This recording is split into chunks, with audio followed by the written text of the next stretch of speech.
Is the United States discussing the possibility of a nuclear attack against Iran? Is the next round closer than ever? Iran prepared, and now it is waiting for the storm. A dramatic revelation. Iran's plan has been exposed. The negotiations were only a cover. Iran has decided to move the next war outside its own territory. A preemptive attack or even a ground invasion into Gulf states. Inside Iran's Revolutionary Guards, all the options for escalation are being examined. Iran is shifting from a defensive posture to an offensive one in the confrontation with the United States of America. This is a dangerous stalemate. The agreement with Iran has collapsed completely. Iranian cyber is moving into the kinetic battlefield. From tracking American forces to striking civilian infrastructure, Tehran is integrating its cyber capabilities into the military campaign. Tehran is signaling to Washington the Strait of Hormuz is a strategic car that we will not give up. Iran is offering $30,000 United States dollars to anyone who harms or kidnaps American soldiers. And in Lebanon, the Hezbollah terrorist organization is escalating in order to sabotage the negotiations with Israel. Is the Lebanon front on the verge of explosion? Today, we will bring you the move that the IDF is preparing for because of the escalation with Hezbollah in Lebanon. I'm Yair Pinto, joined by Ashlea today, whom you come to love very much for this Boots on the Ground report. Let me know what you think about her in the comments. And we bring you the truth about what's happening here in Israel and the truth about what's happening in our neighborhood, the Middle East. So today is August 17th. Let's begin. The commander of Iran's army, Amir Khatami, made clear that Tehran views control over the Strait of Hormuz as one of the most important strategic assets available to the Islamic Republic. According to him, Iran intends to keep using its position in the area as a major factor in its contacts and confrontations with the United States. And today, an unsurprising surprise is being exposed. An Iranian strategic deception. It appears that the Memorandum of Understandings with the United States was only a cover for the next war. Iran is not merely violating the understandings with the United States. It has already begun preparing for the next war. Hardline elements in the Iranian regime decided immediately after signing the Memorandum of Understanding with the United States to prepare for the next confrontation, to strengthen the Revolutionary Guards, accelerate the production of missiles and drones, and expand the fighting to Gulf states. According to the sources, the Iranian assessment was that the understandings were meant mainly to reduce the economic damage caused by the crisis around the Strait of Hormuz. So instead of dismantling its military capabilities, the regime began preparing itself for a wider campaign. Arab intelligence intercepted communications indicating close coordination between the Revolutionary Guards and pro-Iranian militias. The results on the ground became clear very quickly. Attacks on ships in the Strait of Hormuz, they resumed, and the fighting arena expanded to the Red Sea. The Houthi rebels in Yemen, backed by intelligence, weapons, and direction from the Revolutionary Guards, announced the closure of the Bab el-Mandab Strait to Saudi Arabia and began attacking its forces. And at the same time, Iraqi militias attacked Saudi oil facilities, and Iran launched advanced ballistic missiles towards Jordan, actions that demonstrated a significant improvement in their precision capabilities. It appears that Iran is using a salami method, gradual escalation designed to wear down the enemy before the truly major confrontation, which has not yet begun. Behind the scenes, Mujtaba Khamenei made radical changes in the security command structure. Veteran figure Mushan Razai was appointed the Secretary of the Supreme National Security Council, while Hussein Diab returned to command and to control the besieged forces, with the goal of building an internal intelligence network that would suppress any attempt at civilian uprising caused by the economic crisis. Broad powers were transferred to especially hawkish figures. The Revolutionary Guards, which include about 200,000 fighters, were given authority even over the regional army under the command of Ali Abdullahani. The new commander of the Revolutionary Guards, Ahmed Vahini, was explicitly instructed to advance a powerful offensive operations.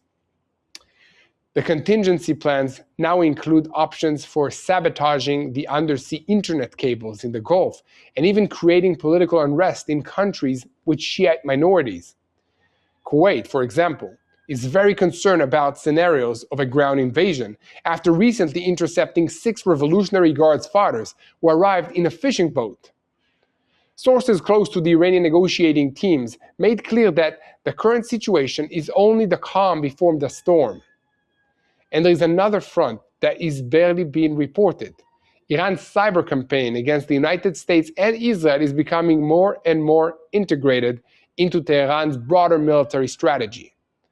According to new analysis by Nikita Shahar from the Center of Strategic and International Studies, CSIS, Iran is moving from occasional disruption operations to operations designed to collect intelligence, support military activity, and shape the information and the environment.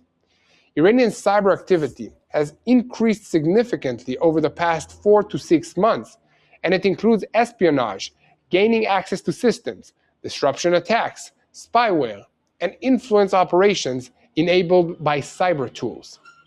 One of the clearest signs of this shift came in July, when, according to the reports, Iranian actors managed to penetrate SS7, a communications protocol used to route data between networks in order to track the locations of American forces in the Middle East. The information that was collected was later used to support kinetic attacks in which American military personnel were wounded. We will soon get into Iran's cyber strategy and examine what its real capability is. Iran's army announced a reward of $30,000 for the capture or annihilation of American military personnel. The announcement was published by the Iranian news agency WANA, quoting the commander of the armed forces, Major General Amir Hatami. According to the announcement, the reward will be doubled if the operation is carried out by a woman. And in the past, Iran has already presented similar initiatives against senior leadership of other countries. Vice President Ibrahim Azizi announced a preliminary bill granting a reward of 50 million euros for the elimination of President Donald Trump, Prime Minister Netanyahu, and the commander of the United States Central Command, Admiral Brad Cooper. And meanwhile, in the Strait of Hormuz, vessel tracking data points to a sharp decline in shipping traffic through the strait over the weekend, after attacks on tankers and as talks between the United States and Iran to resolve the Middle East conflicts remain stuck. So according to the data from Kepler, 5 cargo vessels passed through the Strait of Hormuz on Saturday, and no traffic was recorded on Sunday, compared with 31 vessels the previous weekend. And here in Israel, Jared Kushner, the son-in-law and the envoy of President Donald Trump, is in the country ahead of a decisive diplomatic meeting today with Prime Minister Benjamin Netanyahu. He also met with the leader of the Hamas terrorist organization in an attempt to speed up the 15-point plan for Gaza. The visit takes place against the background of contacts to really implement the roadmap in the Gaza Strip, which includes the full demilitarization of Hamas, the transfer of authority to the Civilian Committee, and the deployment of an international force. In Jerusalem, officials are lowering expectations and making clear that there are deep disagreements. Israel opposes an IDF withdrawal before the complete disarmament and dismantling of weapons, demands the destruction of military equipment, and objects to the involvement of countries such as Turkey and Qatar in oversight mechanisms. So this follows a series of demands that is presented by the Hamas terrorist organization. A meeting held between Hamas representatives and Jared Kushner included the presentation of several conditions by the terrorist organization ahead of the transition to the next stage in the Gaza Strip. And during the discussions, mechanisms were examined that would allow Hamas to operate only as a political movement. This is in order to gain recognition and legitimacy from the international community. So the demands include a halt to targeted eliminations and arrests also, an IDF withdrawal to the line that would leave about 40% of the Gaza Strip in Israel's hands, and mechanisms to turn Hamas into a political movement. On the other hand, the American demand includes dismantling infrastructure, removing weapons from Gaza, while in Israel there is preparation for pressure from Washington to stop the strikes. We will soon get into all of these details and understand what the future is for the destruction of Hamas, the terrorist organization. And the Lebanon front is on the verge of explosion. Northern Command is preparing for the possibility of several days of fighting in Lebanon. The current tension with the Hezbollah terrorist organization comes against the background of IDF activity on the Ali Taher Ridge and in the Beaufort area. Israel insists on destroying the terrorist infrastructure in that area, while Hezbollah is trying to strike the forces. And at the same time, the Secretary General of the terrorist organization is losing credibility. The supposedly dramatic speeches of Hezbollah Secretary General Sheikh Naim Qassem no longer interest anyone. The impression is that he has become a plain piece for senior figures in Iran's Revolutionary Guards. So, as you can see, there's a lot ahead of us. Let's dive into the details. I'm Yair Pinto, joined by Ashlea Alex, and we're boots on the ground. We bring you the whole truth about what's happening in Israel and about this war against the Revolutionary Guards in Iran, which is the head of the crumbling axis of evil in the Middle East. But before we begin, I want to call on you to keep spreading the truth. Share our content with as many people as possible. Click on the subscribe button, and most importantly, don't forget to find me, Yair Pinto, and Mati Shoshani on our social media accounts to get our first-hand perspective of what it's like to live in Israel under this war. For generations, Israel's paratroopers have stood on the front lines, defending the people of Israel, the land of Israel, and the home that God promised to his people. And even now, as the war continues, Israel's paratroopers are still fighting on many fronts. They leave behind wives, children, and families and step forward to protect the nation. Every paratrooper needs to know one thing, that if the worst should happen, his wife and children will not be left alone. That's why the Paratroopers Families Fund exists, known in Hebrew as Dad's Friends, Friends of Abba. For more than 50 years, this fund has provided long-term, ongoing support for the widows and the orphans of fallen paratroopers. Not one-time help, but a standing commitment. Each family is assigned a personal liaison from the brigade. Widows and children take part in retreats, trips, and activities throughout the year, and children are guided from childhood into their own military service and even beyond. This is not a memorial organization. It is an organization of life, responsibility, love, and continued care for those left behind. And your help is needed now. Everyone who serves in this fund is a volunteer.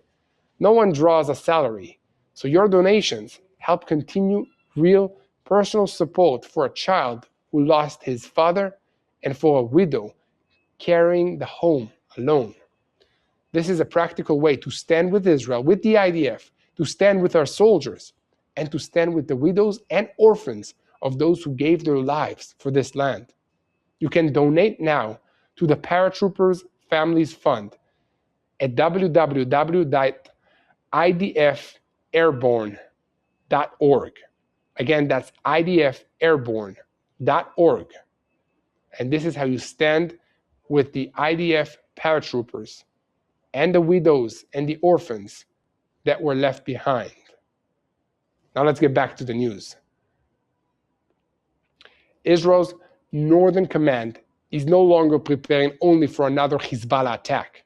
It is preparing for the possibility of several days of intense fighting in Lebanon. Israeli forces continue operating around the Ali Taher Ridge and the Beaufort area, where significant Hezbollah infrastructure remains underground.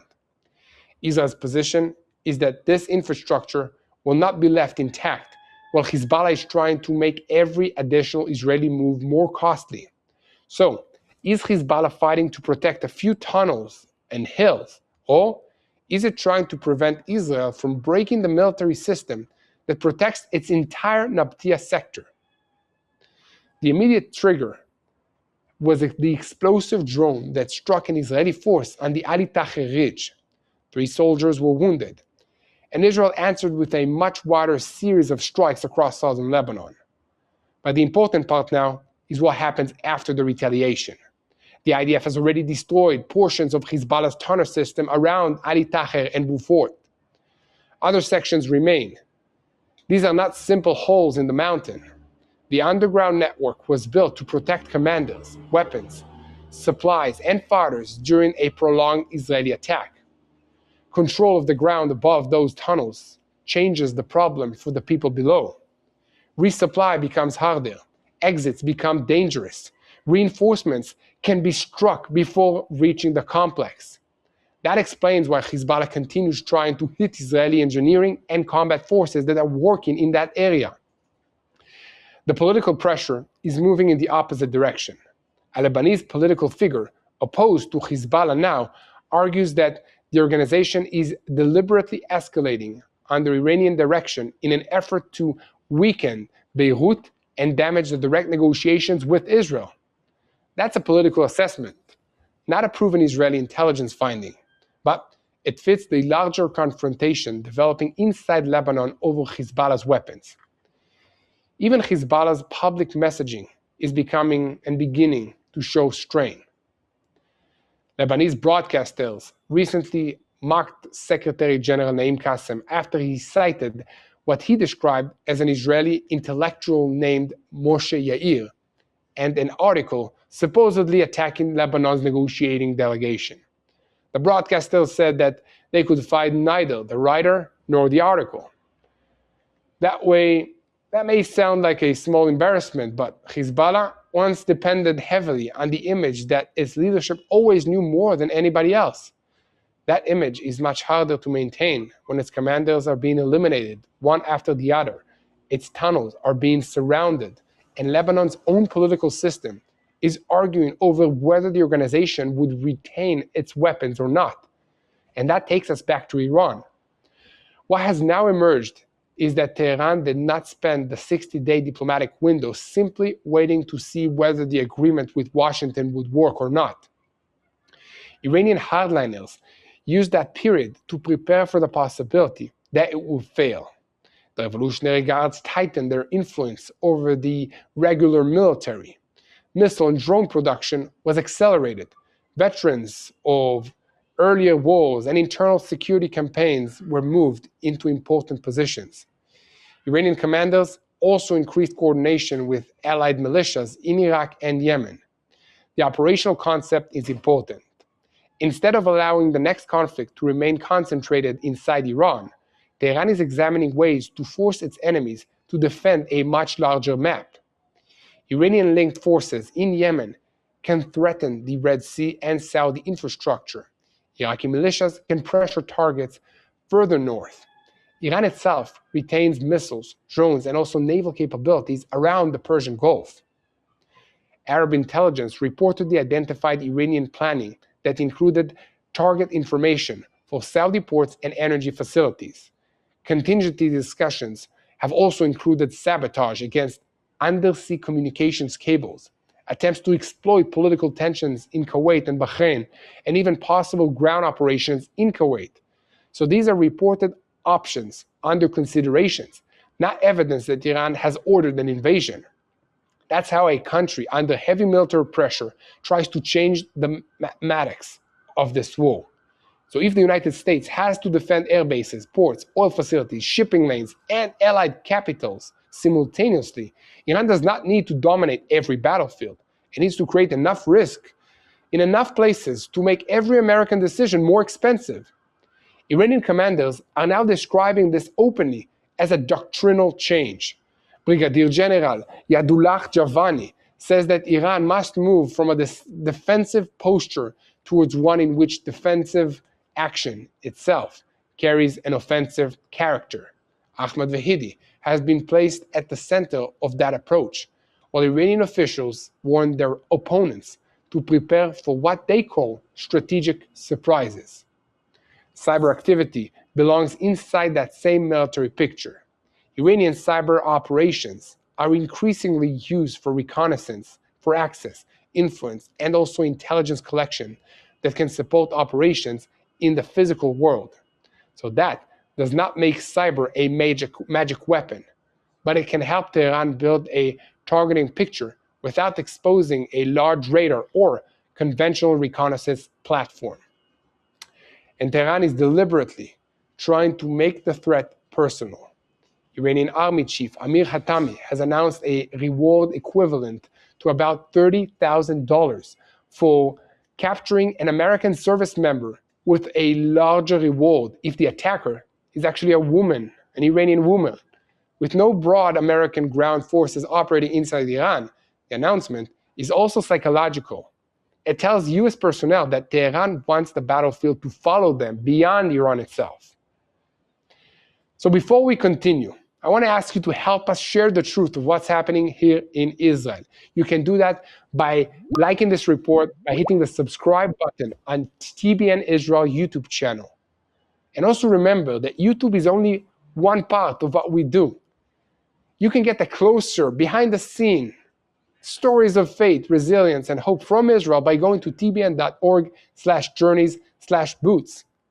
You can also text the word boots from North America to 316-316. Again, text the word boots to 316-316 and receive updates from TBN Israel.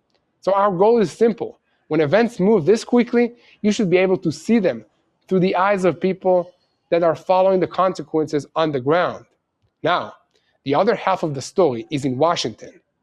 Because the United States is not simply confronting Iran militarily, it is trying to manage Iran, Gaza, its Gulf allies, and also the growing tensions inside the security architecture in Asia at the same time. Ashlea, I want to send over this report to you.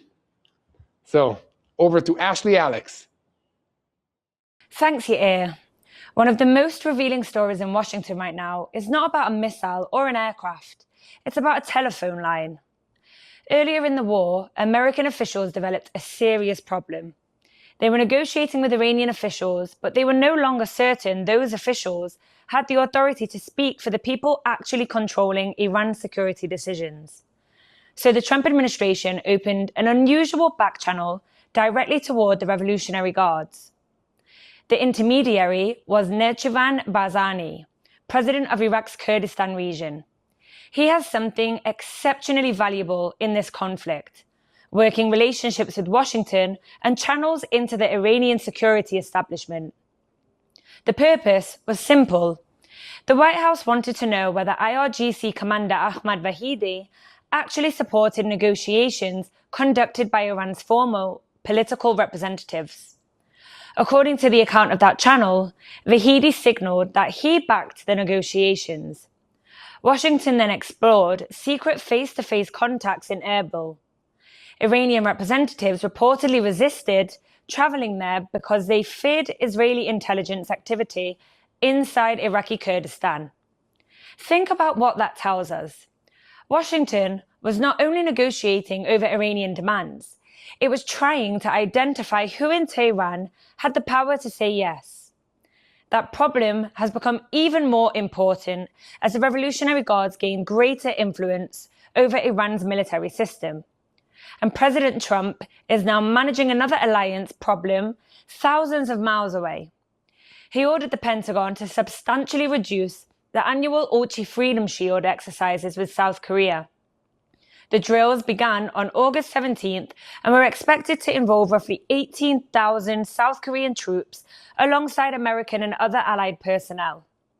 Trump gave two reasons that immediately caught attention. He said the exercises were expensive and sent the wrong signal to North Korea. But he also complained that South Korea had declined to assist the American effort against Iran. That links the war in the Middle East to American force posture in East Asia. It does not mean the Iran war is the only reason for the change, but it shows how one prolonged conflict can begin affecting conversations with allies on the other side of the world. There is also one dramatic question circulating today that needs careful language. Is the United States preparing to use a nuclear weapon against Iran? There is no publicly announced order from President Trump to use a nuclear weapon. What the administration has said publicly is that Iran will not be allowed to obtain one, and senior defense officials have kept military options available if diplomacy fails. That's a serious position, but it is not the same thing as confirmation of a planned American nuclear strike. At the same time, Jared Kushner is here in the region trying to prevent another front from consuming even more American attention. Kushner held a rare meeting in Cairo with Hamas leader Khalil al-Hayya before traveling for talks with Prime Minister Benjamin Netanyahu. Washington is trying to revive a 15-point roadmap built around Hamas disarmament, a new civilian governing structure, and an eventual Israeli withdrawal. The disagreement is not really about whether Gaza should eventually be demilitarized. It's about sequencing and verification. Israel does not want the IDF to withdraw first and then discover that weapons, tunnels, and organized Hamas forces remain behind. Israeli officials are demanding verified disarmament and destruction or removal of military infrastructure before major additional withdrawals. Hamas is demanding that Israeli strikes stop and that Israeli forces move back as the process begins. One reported proposal would initially leave Israel controlling roughly 40% of the Strip while the next arrangements are implemented. That argument is not abstract. Within roughly 1 hour on Sunday, Israel struck one Palestinian Islamic Jihad operative in Khan Yunis and one Hamas operative in Nusayrat. The IDF said both were advancing attack plans and were targeted to remove an immediate threat. So Kushner walks into his meetings with a basic problem. Washington wants a political mechanism that ends the military cycle. Israel wants proof that the mechanism will not recreate the military threat it just spent years fighting. And all of this is happening while the Trump administration is also trying to pressure Tehran, protect Gulf shipping, manage the Revolutionary Guards, and reconsider military commitments in Asia. Yair, when you put those pieces together, Iran's strategy starts to make more sense. Tehran benefits every time Washington has to solve 5 security problems at once instead of concentrating on one. Thank you so much, Ashlea. Exactly.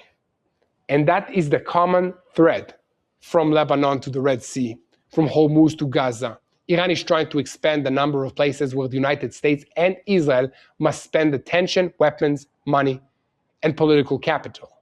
And before we close, I want Ashlea to come back for just one final perspective.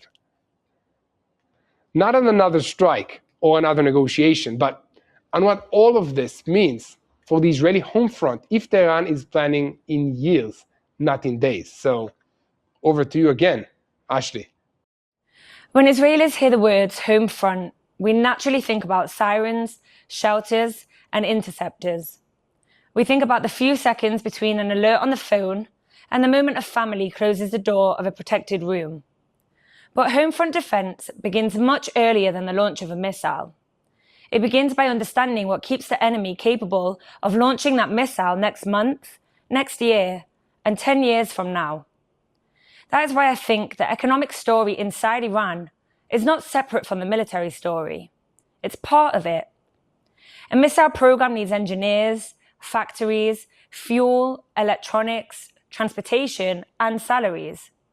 A proxy network needs weapons, trainers, communications, and money.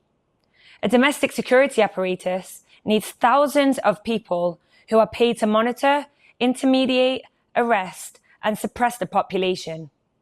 The same state has to finance all of those systems. When Iran's economy is squeezed, the regime is forced to decide what it protects first. And historically, authoritarian systems do not necessarily protect household living standards first. They protect the institutions that keep the regime alive. That helps explain why the renewed wave of arrests, executions, and internal repression matters to us in Israel. The message is not only aimed at people accused of crimes against the state. It's aimed at millions of Iranians watching what happens to anyone who openly challenges the leadership. The warning is simple. Economic frustration may be growing, anger after the war may be growing, and confidence in the state may be weakening. But the security system is still here. That internal repression and Iran's external military strategy are connected. The Revolutionary Guards need to deter Israel and the United States abroad while preventing instability from threatening the regime at home. This is why tighter IRGC influence over the military and stronger domestic intelligence structures can happen at the same time.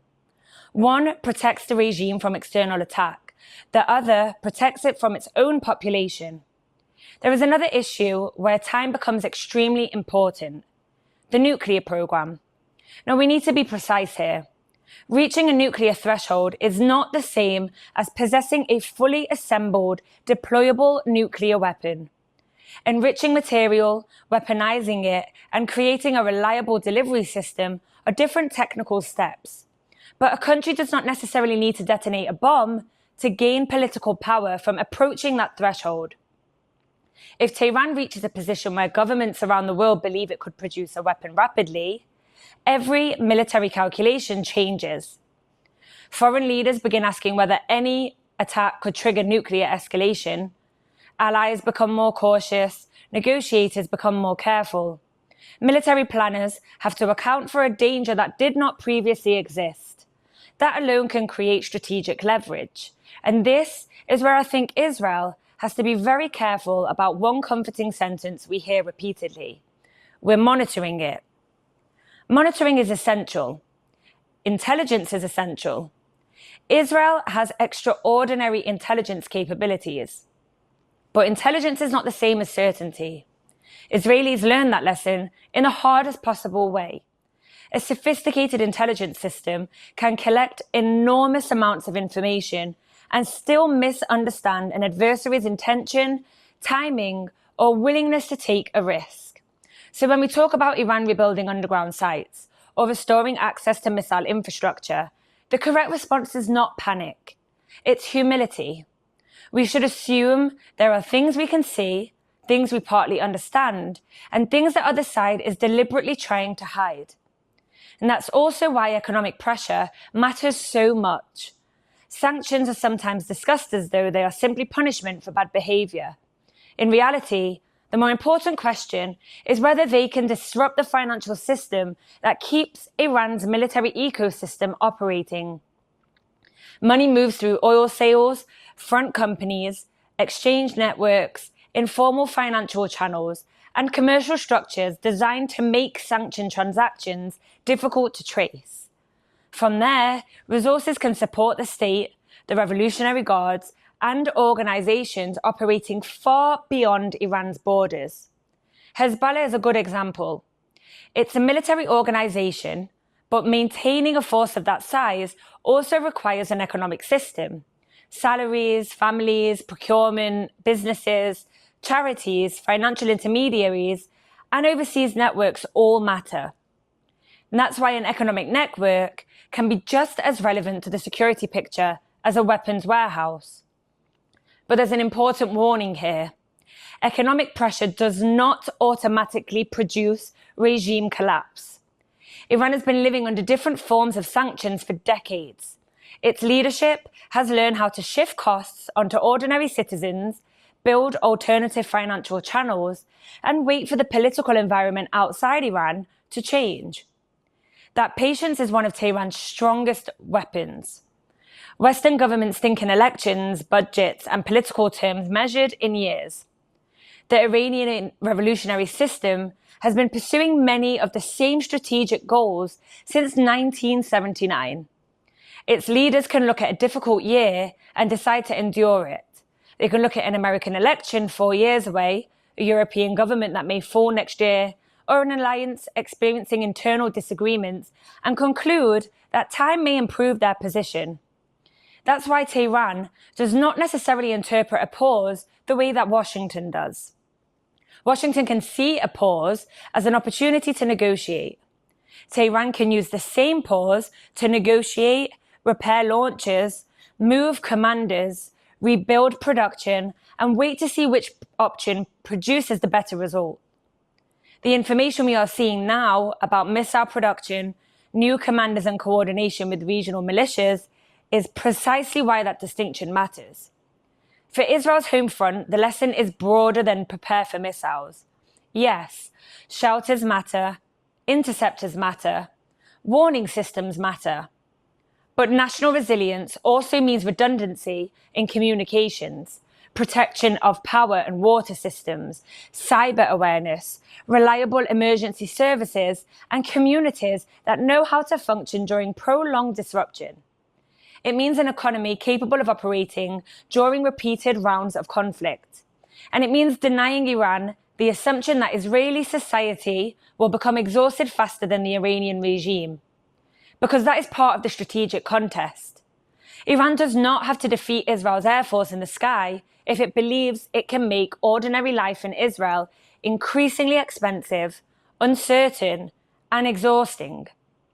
It does not have to defeat the entire United States military if it believes it can stretch American forces across the Gulf, the Red Sea, Iraq, Jordan, and Asia, while political support for the war declines at home. This is why the battle is over financing, diplomacy, intelligence, and civilian resilience belongs in the same picture as missiles and drones. The home front is not the area behind the battlefield anymore. In modern war, the home front is one of the battlefields. And the most important thing Iran can learn about Israel is that pressure does not automatically create paralysis. A society that understands the threat, prepares for it, and continues functioning takes away one of the enemy's most valuable assumptions. Iran is clearly preparing for a long contest. Israel and its allies have to prepare for one as well, not by living permanently in fear, but by making sure military readiness, economic pressure, intelligence discipline, and civilian resilience all reinforce each other. Because if Tehran believes time itself is a weapon, then resilience is how we stop that weapon from working. Yair, back to you. Well, thanks so much, Ashlea.